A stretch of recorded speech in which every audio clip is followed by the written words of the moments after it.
अब तो मजहब कोई ऐसा भी चलाया जाए जिसमें इंसान को इंसान बनाया जाए। गोपाल दास नीरज ने जब ये पंक्तियां लिखी होंगी तो उन्होंने एक ऐसे धर्म के बारे में जरूर सोचा होगा जिसमें सब कुछ परफेक्ट हो। खैर, जो ना हो सका उसकी बात क्या करना। आज बातें मजहब यानी अपने मन के धर्म को मान लेने की। भारतीय संविधान के आर्टिकल 25 से 28 में धार्मिक आजादी को मूल अधिकारों में रखा गया है। मतलब जिसकी जो मर्जी हो वो धर्म माने और उसकी प्रैक्टिस करे। जरूरत महसूस होने पर धर्म बदल ले, ना जरूरत हो तो किसी भी धर्म को ना माने। इस आजाद ख्याल संविधान और इन दिनों गरमाए धर्मांतरण विरोधी कानूनों की छाया में आज जानते हैं किसी भी धर्म को ग्रहण करने का पूरा सिस्टम क्या है। सबसे पहले जानते हैं कि धर्म बदलने के कितने तरीके हैं। मुख्यतः धर्म बदलने के 2 तरीके हैं। पहला, कानूनन धर्म बदलना। दूसरा, धार्मिक स्थल पर जाकर धर्म बदलना। सबसे पहले कानूनी तरीके से धर्म बदलने के बारे में बताएंगे। यह बहुत आसान है। सबसे पहले धर्म को बदलने का एक एफिडेविट बनवाना होगा। इसे शपथ पत्र भी कहते हैं। यह किसी भी कचहरी में या वकील के पास जाकर बनवाया जा सकता है। इसमें अपना बदला हुआ नाम, बदला हुआ धर्म और एड्रेस लिखना होता है। सहूलियत के लिए आपसे एड्रेस प्रूफ और पहचान पत्र मांगा जा सकता है, तो उसे भी साथ ले लें। इसे नोटरी अटेस्ट करवा लिया जाता है। यह सब काम 200 से 250 रुपए में हो सकता है। इसके बाद एक ऐसे राष्ट्रीय दैनिक अखबार जिसका सर्कुलेशन अच्छा हो, उसमें अपने धर्म परिवर्तन की जानकारी का विज्ञापन छपवा लें। इसमें 2000 रुपए तक का खर्च आ सकता है। अब चूंकि आप अपना धर्म और नाम सब बदल चुके हैं तो सरकारी तौर पर भी इसे दर्ज कराना बेहतर रहता है। इसलिए गजट ऑफिस में एप्लीकेशन देना होता है। हर प्रदेश का अपना गजट ऑफिस होता है। अमूमन ये काम जिलाधिकारी कार्यालयों में होता है, लेकिन केंद्र शासित प्रदेशों में अलग से ऑफिस होता है। जैसे दिल्ली के सिविल लाइंस में सरकारी गजट ऑफिस है। एप्लीकेशन लिखकर उसके साथ बाकी डॉक्यूमेंट्स जैसे एफिडेविट, अखबार में छपवाया गया विज्ञापन और पासपोर्ट साइज के 2 फोटो ले जाने होते हैं। इसके बाद अपने धर्म परिवर्तन पर सरकारी मोहर लगने का इंतजार करना होता है। सरकारी समय सीमा 60 दिन की है। इसके बाद नया नाम धर्म के साथ गजट में दर्ज हो जाता है। जैसे ही गजट में आपका बदला हुआ नाम आ जाएगा, समझ लीजिए आप आधिकारिक तौर पर मनचाहे धर्म में शामिल हो चुके हैं। अब बात करते हैं धार्मिक स्थल पर धर्म बदलने की प्रोसेस पर। यह मामला थोड़ा तकनीकी है। इसमें हर धर्म के धार्मिक स्थल और संस्थान अपने हिसाब से कार्यक्रमों का आयोजन करते हैं। इसके अलावा देश के अलग अलग हिस्से में अलग अलग तरह की प्रक्रियाओं का पालन किया जाता है। मिसाल के तौर पर जिस तरह से ईसाई धर्म का पालन उत्तर भारत में किया जाता है, जरूरी नहीं कि वैसा दक्षिण भारत में भी किया जाए। इसी तरह की बात इस्लाम धर्म पर भी लागू होती है। अलग अलग जगहों से संस्थान अपनी तरह से धर्म में शामिल करने का काम करते हैं। हम वे जानकारी दे रहे हैं जो धार्मिक स्थलों और कर्म कांड से जुड़े लोगों ने उपलब्ध कराई है। सबसे पहले बात करेंगे हिंदू धर्म की। अगर कोई हिंदू धर्म ग्रहण करना चाहे तो इसके लिए आधिकारिक तौर पर हर मंदिर में कोई सिस्टम नहीं है। जब हमने उत्तर भारत के कुछ मंदिर के पुजारियों से बात की तो उन्होंने कहा कि कोई भी इच्छुक शख्स का शुद्धिकरण संस्कार करके हम उसे हिंदू बना सकते हैं। हालांकि सांस्थानिक तौर पर विश्व हिंदू परिषद और आर्य समाज मंदिर हिंदू धर्म ग्रहण करने के लिए बेहतर हैं।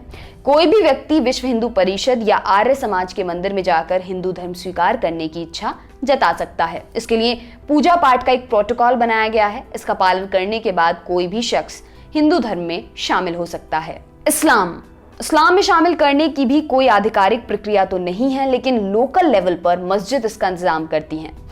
अगर कोई धर्म ग्रहण करने की इच्छा जताता है तो उसे कलमा पढ़ना होता है। मस्जिद का मौलवी नमाज और अजान से जुड़ी तकनीकी बातों की जानकारी उपलब्ध करा देता है।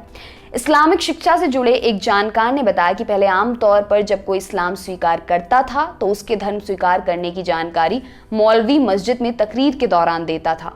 इससे वह औपचारिक तरीके से मुस्लिम समाज का हिस्सा बन जाता था। हालांकि अब विवाद की चिंता से लोग ऐसा करने से बचते हैं। इस्लाम कबूल करने के लिए ऐसा जरूरी नहीं है कि मस्जिद जाया ही जाए, घर पर रहकर भी इबादत की जा सकती है। सिख धर्म धारण करने का तरीका भी काफी आसान है।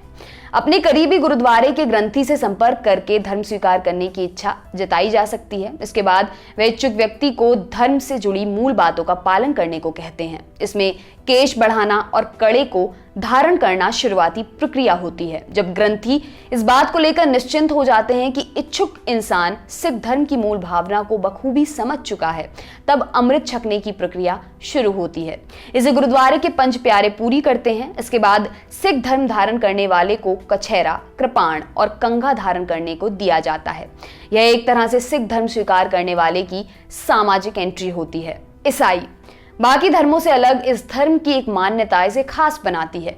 ईसाई धर्म में माना जाता है कि कोई भी पैदाइशी ईसाई नहीं होता, उसे ईसाई बनने के लिए बपतिस्म की प्रक्रिया से गुजरना होता है। कोई भी नजदीकी चर्च में जाकर ईसाई बनने की इच्छा पादरी से जता सकता है। पादरी उसे धर्म की मूल बातों को समझने और प्रैक्टिस करने के लिए कहता है। जब पादरी इस बात को लेकर निश्चिंत हो जाते हैं कि धर्म की समझ और भावना धर्म ग्रहण करने वाले को समझ में आने लगी है, तब उसका बपतिस्म होता है। यह एक खास रिवाज होता है जो औपचारिक रूप से धर्म ग्रहण करने की रस्म को पक्का कर देता है। इसके बाद चर्च अक्सर धर्म में शामिल हुए लोगों का हिसाब भी रखता है। अगर कभी जरूरत पड़े तो चर्च धर्म को लेकर सर्टिफिकेट भी इशू कर देते हैं। अगर कोई अपने धर्म में वापसी करना चाहे तो क्या होता है? हर धर्म इस तरह की चीजों को लेकर संवेदनशील है। हमने चारों धर्म से जुड़े लोगों से इस पर चर्चा की, लेकिन सभी का जवाब ऐसे लोगों को लेकर काफी नकारात्मक ही मिला। धार्मिक शिक्षा से जुड़े जानकार बताते हैं कि पहले किसी धर्म को छोड़ देना और फिर उसमें वापसी करना अमूमन सामाजिक तौर पर दिक्कत भरा साबित होता है। हालांकि कोई भी सरकारी तरीके से ऐसा करने के लिए आजाद है। धर्म में दोबारा जाने की प्रक्रिया अलग से नहीं होती, बल्कि जिस तरह से धर्म में नए शख्स को लेकर प्रक्रियाएं होती हैं, उस प्रक्रिया से ही दोबारा धर्म में शामिल करने की प्रक्रिया है। हालांकि यह पूरी तरह से उस धार्मिक संस्थान और धार्मिक कर्मकांड से जुड़े लोगों पर ही निर्भर करता है कि वे धर्म में वापस आने की प्रक्रिया में किसी को शामिल करवाना चाहते हैं या नहीं।